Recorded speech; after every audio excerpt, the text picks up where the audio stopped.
মাদারীপুরে বিজয় দিবসকে অবজ্ঞা করলেন ভারতীয় দালাল আলেম বিদ্বেষী এসপি এহতেশামুল। এর আগে ব্রাহ্মণবাড়িয়াতেও একই কাজ করেছিলেন তিনি। অতি জামায়াতি সাজা এহতেশামুল আদতে বনোজ কুমারের এজেন্ট, প্রমোশনও পান আওয়ামী আমলে। আসন্ন নির্বাচনে এই বিতর্কিত এসপির সম্ভাব্য ভূমিকা নিয়ে জেগেছে শঙ্কা। বিস্তারিত দেখুন ব্রাহ্মণবাড়িয়া থেকে সোহাগ মাতব্বরের পাঠানো 10 পর্বের ধারাবাহিক অনুসন্ধানী প্রতিবেদনের 5ম পর্বে। মাদারীপুরে মহান বিজয় দিবস 2025-এর অনুষ্ঠানে যোগ দেননি ভারতের দালাল বনোজ কুমার মজুমদারের এজেন্ট খ্যাত আলেম বিদ্বেষী পুলিশ সুপার এহতেশামুল হক। তার বদলে মাদারীপুর জেলা পুলিশের অন্যান্য কর্মকর্তারা বিজয় দিবসের আয়োজনে যোগ দেন।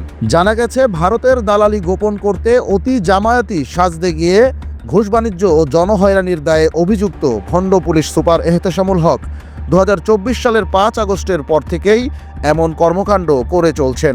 উপরে ইসলামপন্থী বা জামায়াতি ভাব ধরলেও আদতে ভণ্ডামির চূড়ান্ত সীমা পার করেছেন তিনি। মাদারীপুরে এসপি হিসেবে যোগদান করেই পুলিশ লাইন্স মসজিদের ইমাম ও মুয়াজ্জিনকে কোনো কারণ ছাড়াই বের করে দিয়ে তিনি যে কতটা আলেম বিদ্বেষী তার প্রমাণ দিয়েছেন শুরুতেই। এর আগে গত 2024 সালের 16 ডিসেম্বরও ব্রাহ্মণবাড়িয়া জেলা পুলিশ সুপার পদে থাকাকালীন বিজয় দিবসের অনুষ্ঠানে যোগ দেননি তিনি। অথচ বাংলাদেশ পুলিশের চিহ্নিত ভারতীয় দালাল এবং বর্তমানে ভারতে পলাতক পিবিআই এর সাবেক প্রধান বনোজ কুমার মজুমদারের প্রত্যক্ষ রিকমেন্ডেশনে আওয়ামী লীগ শাসনামলেই পুলিশ সুপার পদে পদোন্নতি পান এহতেশামুল হক। ব্রাহ্মণবাড়িয়ায় কর্মরত থাকাকালীন মসজিদের মুসল্লি, আলেম, শিক্ষক, প্রবাসী, সরকারি কর্মকর্তা, বিএনপি নেতা, সাংবাদিক, সাধারণ জনগণ, এমনকি খোদ পুলিশ কর্মকর্তারাও তার ক্ষমতার অপব্যবহার, হয়রানি, ঘুষ বাণিজ্য এবং দুর্নীতির শিকার হয়েছেন।